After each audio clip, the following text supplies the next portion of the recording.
কোনো কারণে কি তুমি আনকমফোর্টেবল ফিল করছো? আসলে তেমনটা নয়। অথচ ঠিক তেমনটাই।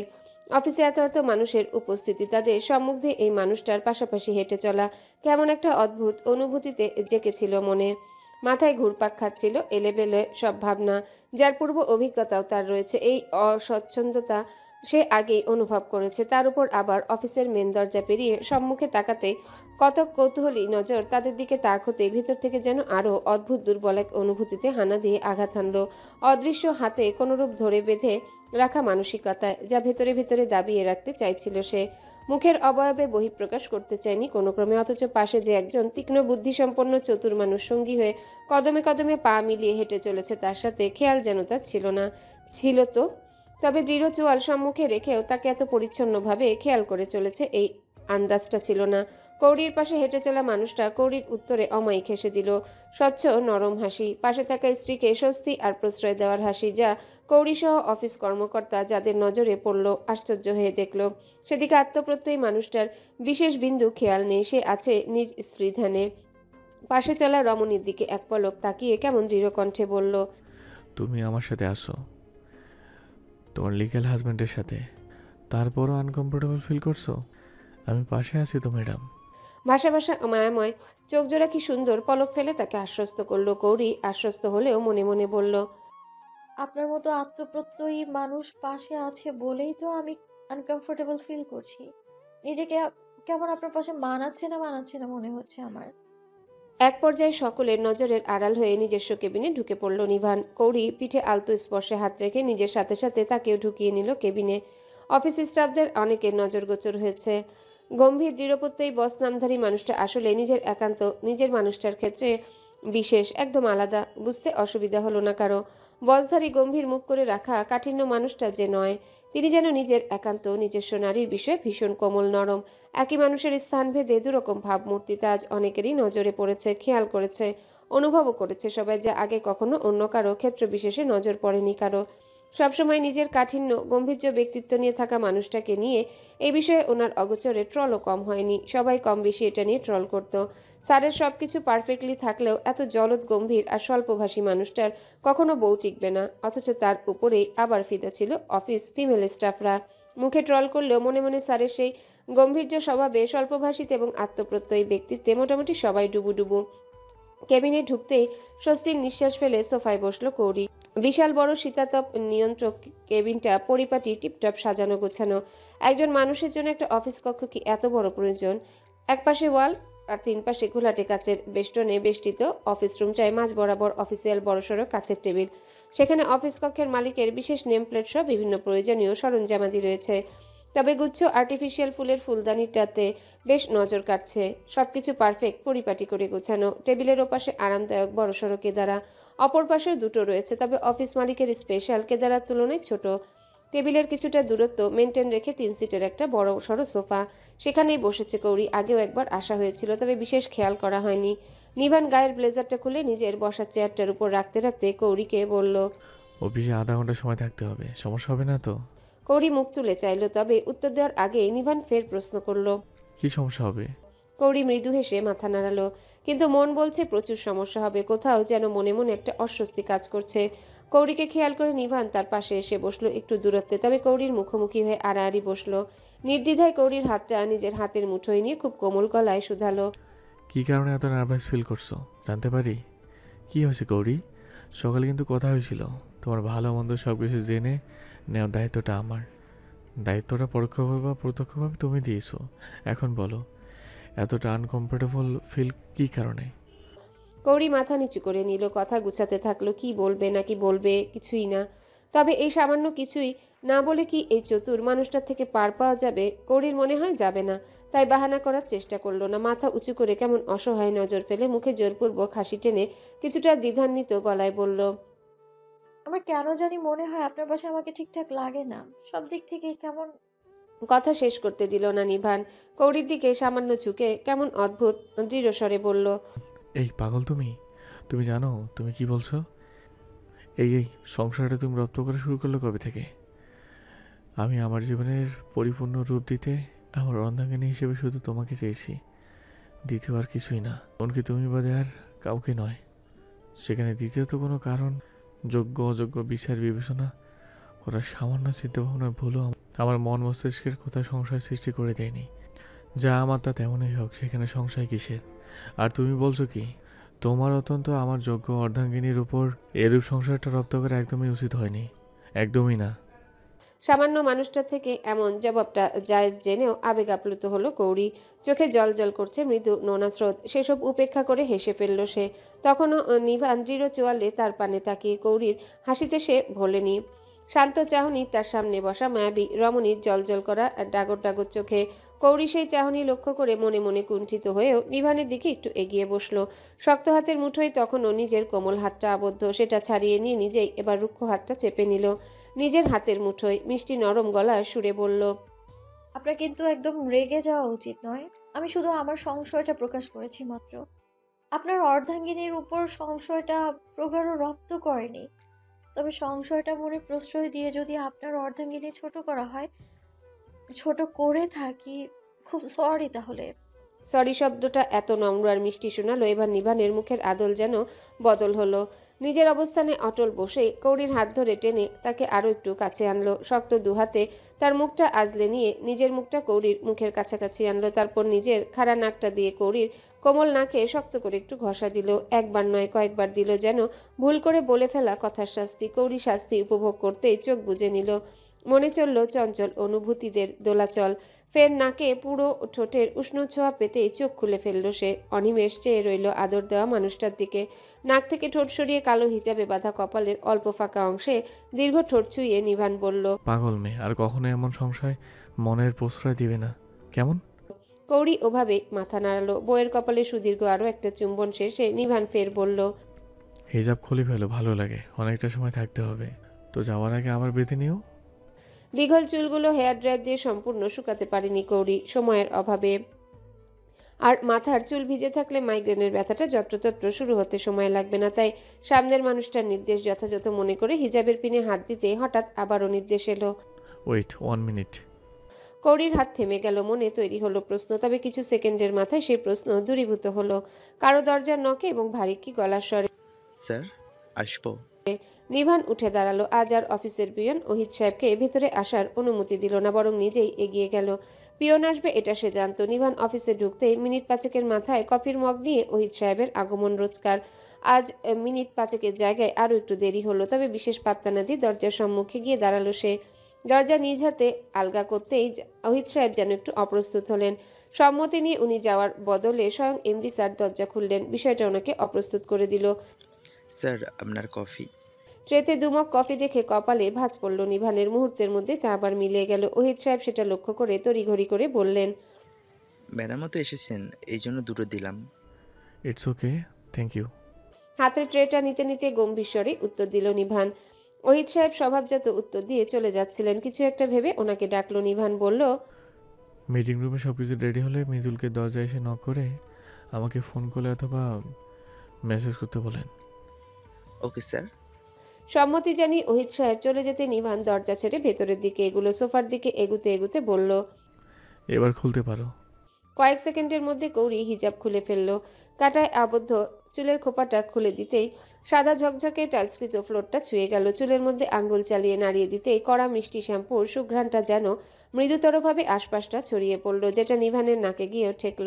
তবে সে আপাতত অফিস টেবিলটায় পিঠ থেকে বইয়ের সৌন্দর্য অবলোকনে ব্যস্ত মগ্ন। কালো স্লিক বেনারসিটা বেশ দক্ষ হাতে পরিপাটি করে পরা, সাথে গায়ের ম্যাচিং কালো ব্লাউজটা যেন তার নিটোল ফর্সা শরীরে ঝকঝক করছে। বিভিন্ন অঙ্গে গহনায় ছাওয়া, কানে ঝুমকো, গলায় বেশ বড়সড় একটা মালার সাথে নানুমার আশীর্বাদ স্বরূপ বিছা চেনটা সহ কাল রাতে তার দেওয়া নীল পাথরের চেনটাও পরা। নানুমার দেওয়া চেনটা সেই খুলতে নিষেধ করেছিল, বলেছিল উনি চলে যাওয়ার পর খুলতে। মুরব্বী মানুষ ভালোবেসে নিজের গলার হার খুলে দিয়েছেন, তাই হয়তো খুলেনি মেয়েটা। তার উপর মা মনে হয় ও বাড়িতে যাওয়া উপলক্ষে বিভিন্ন গহনার সাথে আরও একখানা মালা চাপিয়ে দিয়েছেন। মেয়েটা এতটা শান্ত এবং চাপা স্বভাবের, কাউকে নিজের অস্বস্তি বা অনিচ্ছার কথা বলতেই পারে না। এই যে এত গহনা পরিয়েছে, নিশ্চয়ই ইচ্ছে করে পড়েনি। তবু বাধ্য হয়ে অপর পক্ষের ইচ্ছার গুরুত্ব দিয়েছে। মনে মনে হাসল নিভান। প্রচলিত আছে जैसे कि साथ तैसे मिले। ডান হাত ভর্তি চিকন চিকন এক গাছি স্বর্ণালী চুড়ি, সাথে মধ্যবর্তী চিকন চুড়িগুলো এপাশ ওপাশ মোটামুটি দুটো চূড়। বাম হাতে একটা মেল ওয়াচ। মুখে প্রসাধনী বলতে নিত্যদিনের সাধারণ ফেস ক্রিম হয়তোবা, আর ঠোঁটে গাঢ় মেরুন কালারের লিপস্টিক। এরপর দীঘল কালো চুলগুলো ছেড়ে সোফায় বসে আছে এক এলোকেশী অপরূপা অনন্যা। 3 দিন আগে সে বাচ্চা বাচ্চা চেহারাটা যেন নেই। এ যেন স্বয়ং সম্পূর্ণা একজন অনন্যময়ী নারী। সে রমণীর মনে নাকি সংশয় রপ্ত হয়েছে, এই শ্যামবর্ণ মানবের পাশে নাকি ওই অনন্যময়ী নারীকে মানায় না। ঢের মানায়। নিভানের মনে হয় তার পাশে মেয়েটাকে একটু বেশি যেন মানায়। অবশ্যই মানাক আর না মানাক, মন যে কোনো রূপেই তাকে চায়। সোফায় বসা অপরূপা মানবী যেন চুম্বুক এনে টানল নিভানকে। তবে ভুলেও এই অসময়ে অঘটন ঘটাতে চাইল না, তাই নিজের চোখের দ্বারা তৃপ্ত হতে চাইল। কৌরি বুঝতে পারল, তবে ভুলেও সেই নেশালু দৃষ্টিতে খেয়ালি হতে চাইল না। তবে বুকের ভেতরে কাঁপন চলল ক্ষয়ে ক্ষয়ে। হঠাৎ তরল পদার্থে ছলাৎ ছলাৎ আওয়াজে মাথা উঁচু করে সামনে তাকালো সে। দুটো মগ দু হাতে, একটা মগের ঘন তরল অন্য মগে ঢেলে নিচ্ছে। কেন? ওহিদ সাহেবের কথা সে শুনেছে। কফি দুজনার জন্য, যদিও কফি খাওয়ার বিন্দু মাত্র ইচ্ছে তার নেই। তবুও কি করতে চাইছে মানুষটা? তোমার ক্যাফেন জাতীয় খাবার অথবা কফি খাওয়া একদম নিষিদ্ধ। তোমার প্রেসক্রিপশনে খাবার চাটে সেটা জল অক্ষরে লেখা, একদম নিষিদ্ধ। আর সেদিন ডক্টর আমাকে নিজেই সাজেশন দিয়েছিলেন ক্যাফেন জাতীয় খাবার একদম নয়। সুতরাং কথা শেষ না করে থামল নিভান। ঠোঁটের কোণে তার জল জল করছে তার দুষ্টুমাখা হাসি। কৌরি সেটা না বুঝে মুগ্ধ দৃষ্টিতে তাকিয়ে রইল নিভানের মুখে। এত সবকিছুর মধ্যে এই সামান্য কথাও মনে রেখেছে মানুষটা। সুতরাং কফি থেকে দূরে। তবে যে গ্রুপে ইন্ডাস্ট্রির অ্যাডমিন স্পেশাল গেস্ট তুমি, মিষ্টিমুখ করানো তো প্রয়োজন। প্রথমবার আপ্যায়নের সুযোগ হয়নি, দ্বিতীয়বার আপনার দুটি করা ঘোর অন্যায়। এখন তুমি এমন একজন গেস্ট, স্বয়ং অফিসের অ্যাডমিন হিসেবে নিজেই তোমাকে আপ্যায়িত। এখন কফি খাওয়া তো নিষেধ, মিষ্টিমুখ করাও তো জরুরি। এবার তুমি আপ্যায়ন কীভাবে পেতে চাও মিসেস নিভান? তবে বিষয়টা আমার উপর ছেড়ে দিলে ভিন্ন কথা। তোমার কফিটা যখন আমাকে পান করতে হবে, সেখানে বিশেষভাবে আপ্যায়নের অতিরিক্ত যত্নটা আমার উপর বর্তায়। সাবলীল ধীর কণ্ঠে একের পর এক বলে যাওয়া বাক্যে মুগ্ধতা কাটিয়ে দিয়ে মুহূর্তে ভিড় করল লজ্জারা। ফর্সা গোলগাল মুখটা আরক্ত হলো মৃদু রক্তিমা ভাই। নিভানের কথার প্রতিটা শব্দ উষ্ণ অনুভূতিতে ছেয়ে গেল নারী সর্বাঙ্গের প্রতিটি রক্তকণিকায়। মাথা নিচু করে হাঁসফাঁস করল কৌরি। তবে মুখে তার লাজুক মিষ্টি হাসি। একটা মানুষ এত অবলীলায় কি করে এসব নির্লজ্জ কথাবার্তা বলে যেতে পারে? তবু আবার সেই মানুষটা অবিশ্বাস্য। নাও। তড়িৎ মুখ তুলে চাইল কৌরি। কফির মগটা চোখের সামনে দেখতেই নিভানের মুখের দিকে তাকালো। ঠোঁটের কোণে দুষ্টু হাসি নয়, এবার মিষ্টি হাসিরা জড়ো হয়েছে। সোফায় ফের আগের অবস্থানে বসতে বসতে নিভান বলল, একটু খেলে কিচ্ছু হবে না, নাও। তবে তুমি চাইলে কফির বদলে মিষ্টি মুখটা অন্যভাবে তড়িৎ কফির মগটা নিভানের হাত থেকে নিয়ে ঠোঁটে বসিয়ে নিল কৌরি। সময় নিয়ে ঠোঁট সরালো, যেন মুখের সমস্ত লজ্জায় আরক্ত হওয়া পেশিগুলো কফির মগের আড়ালে ঢেকে ফেলতে চাইল। সেটা দেখে নিভানের মুখের হাসি চওড়া হলেও আর লজ্জায় ফেলতে চাইলেন না মেয়েটাকে। অনেক হয়েছে, এবার সাধারণ টুকটাক কথা ফিরলেও দুজন। কথা বেশি দূর এগোলো না। ফোনের মেসেজ নোটিফিকেশন টোন বেজে উঠল। সেদিকেও মস্তিষ্ক সজাগ রেখেছিল নিভান। ফোন চেক করতে দেখলো মৃদুল মেসেজ করেছে। মেসেজ পড়ে ফোনটা রেখে দিল নিভান। কৌরিকে উদ্দেশ্য করে বলল, জাস্ট আধা ঘন্টা পারবে না একই কাটতে? নাহলে উপাসের রুমে গিয়ে বেড রেস্ট নিতে পারো। অফিস রুমের সাথে লাগোয়া রুমটার দিকে তাকালো কৌরি। এই অফিস রুমটায় স্পেশাল কিছু স্মৃতি রয়েছে তার। এই রুমটাও তার রোমন্থন। কি হলো, খুব বেশি অসুবিধা হবে এই আধা ঘন্টা একে থাকতে? না, আপনি যান, আমার অসুবিধা হবে না। নিভান উঠে দাঁড়ালো। কফি মগের দিকে তাকাতেই দেখলো কফির কিছু অংশ তরল এখনো মগে আছে। কিছু একটা ভেবে তড়িৎ কৌরির কফি মগে নিজের খাওয়া এঁটো তরল পদার্থটা ঢেলে দিল। কৌরি অবাক হয়ে সেটা দেখলো। কফি ঢালা শেষে নিভান চমৎকার হেসে বলল, বরের প্রতি তো তোমার ভালোবাসা কম। যদি এই এটো তরল পদার্থের বিনিময়ে তা একটু বিশুদ্ধ পায়, তবে খাওয়াটা বাধ্যতামূলক নয়।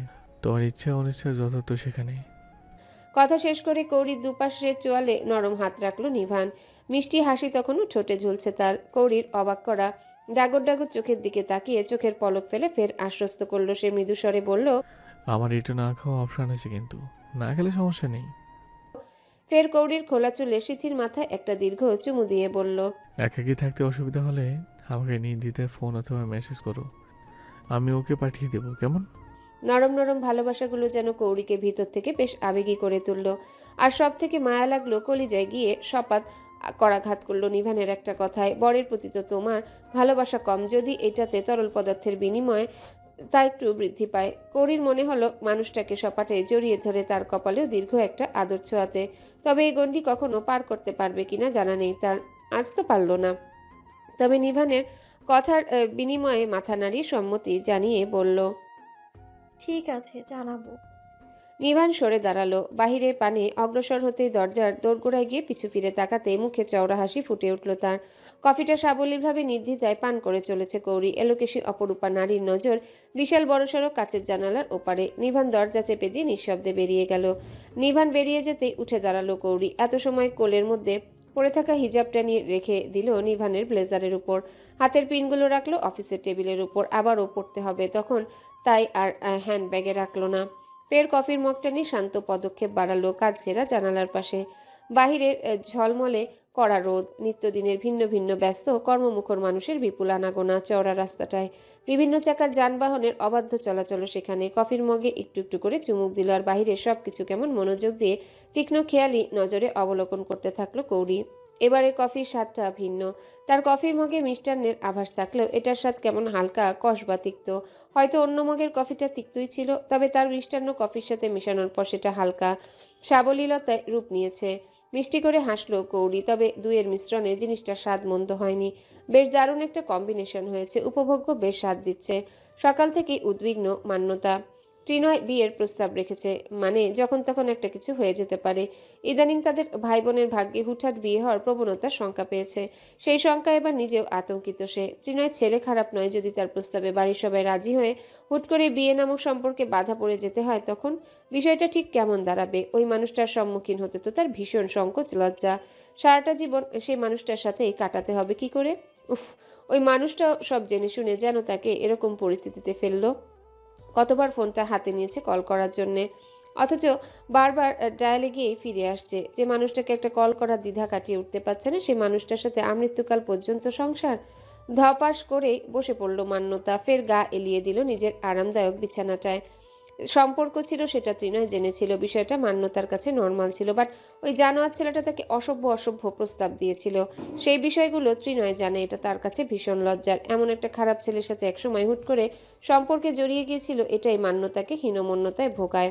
ভিতরটা তার লজ্জায় কুকড়ে কুকড়ে খায়। ত্রিনয় ছাড়া এই বিষয়ে সেভাবে আর কেউ জানে না। দাদাভাই ছেলেটা সম্পর্কে জানলেও এত গভীরে জানে না। এটা সে দাদাভাইয়ের কথা কাজে আগেই বুঝেছে, বিধায় লজ্জাটাও একমাত্র সেখানেই। অথচ বিষয়টা লোকটার কাছে যেন কিছুই নয়। বিছানায় শুয়ে আরও কিছুটা সময় ছটফটালো মান্যতা। ফের আবারও ফোনটা হাতে নিয়ে অন করে ডায়ালে চলে গেল। নম্বরের দিকে তাকিয়ে ফের ভাবতে বসলো, ফোন দেবে নাকি মেসেজ করবে। মেসেজ দেখার সময় আছে লোকটার? যা ব্যস্ত মানুষটা। কাল রাতেও পর্যন্ত এ বাড়িতে থাকার সময় হলো না তার। আন্টির মুখেও তো গল্প শুনেছে ছেলেটা সারাদিনে এত ব্যস্ত থাকে, নিজের দিকে একটু খেয়াল রাখার সময় হয় না, আরও কত কি। এমনিতেই মান্যতার সরাসরি এবং দ্রুত কথা বলতে চায় ত্রিনয়ের সাথে। আরও কিছু সময় দ্বিধাদ্বন্দ্বে ভুগে কলটা করেই বসলো মান্যতা। বুকের মধ্যে চলল উথাল পাতাল ঢেউ। সেই ঢেউয়ের ঘনত্ব বাড়িয়ে দিয়ে ওপাশ থেকে চমৎকার পুরুষালী কণ্ঠে বার্তা এলো, সূর্য বলছে আজ পশ্চিম অতীত হলো। যদিও লোকটা সামনে নেই, তবুও তার বার্তায় চোখ মুখ শক্ত করে চেপে বুঝে নিল মান্যতা। ওই মানুষটার মান্যতার প্রতি দুর্বল অনুভূতি অনেক আগে টের পেয়েছে মান্যতা। তবে দুর্বলতাটা যদি ওই জানোয়ার ছেলেটার সাথে সম্পর্কে যাওয়ার আগে টের পেত মান্যতা, তবে কখনোই জানোয়ার ছেলেটার উপরে মন ভোলানো প্রস্তাবে রাজি হতো না। ভাইয়ের বন্ধুর মতো এই বাড়িতে আসা যাওয়া করতো এবং তাদের সাথে খুবই কম কথা বলতো ত্রিনয়। বিধায় সেভাবে স্পেস রেখে তারাও চলতো। তবে তার প্রতি ত্রিনয়ের দুর্বলতা টের পেল ওই ছেলেটার সাথে সম্পর্ক ছেদ হওয়ার পর।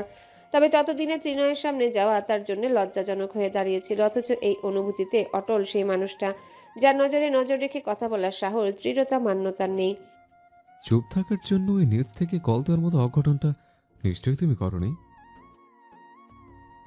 কোনো রকম সহজ গলায় মান্যতা কথাটা বললেও তার প্রেক্ষিতে ত্রিনয় মিছে মিছে বিস্ময় দেখিয়ে বলে, তোমার ঘরের জানলা দিয়ে উকি মেরে দেখো তো, সত্যি সত্যি আজ সূর্য পশ্চিম অতীত হলো কিনা।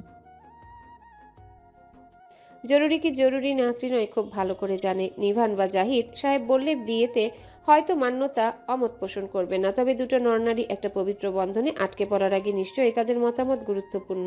আর এই গুরুত্বপূর্ণ বিষয়টা ত্রিনয় মোটেও এড়াতে চায় না। তাতে অপর পক্ষের মতামত না বা হ্যাঁ যাই হোক না কেন, তবে মান্যতার মতামত তার জন্য না হওয়ার কারণ সে জানে। সেই হীনমন্যতা ভাঙার জন্য হলেও মেয়েটার সাথে একান্তে কথা বলা জরুরি। মেয়েটা যখন নিজের থেকেই কথা বলতে চাইছে, বিষয়টা তো আরও জরুরি। ত্রিনয় আর ফাজলামতে গেল না, বলল, আমি আসবো নাকি তুমি আসবে? হ্যালো বন্ধুরা, পরবর্তী পার্ট খুব তাড়াতাড়ি আসবে, তো সবাই অপেক্ষায় থাকো। আর চ্যানেলটি যারা এখনো সাবস্ক্রাইব করোনি তারা পরবর্তী পার্ট দেখার জন্য চ্যানেলটি সাবস্ক্রাইব করে রেখো। ধন্যবাদ সবাইকে, আমাদের সাথেই থেকো।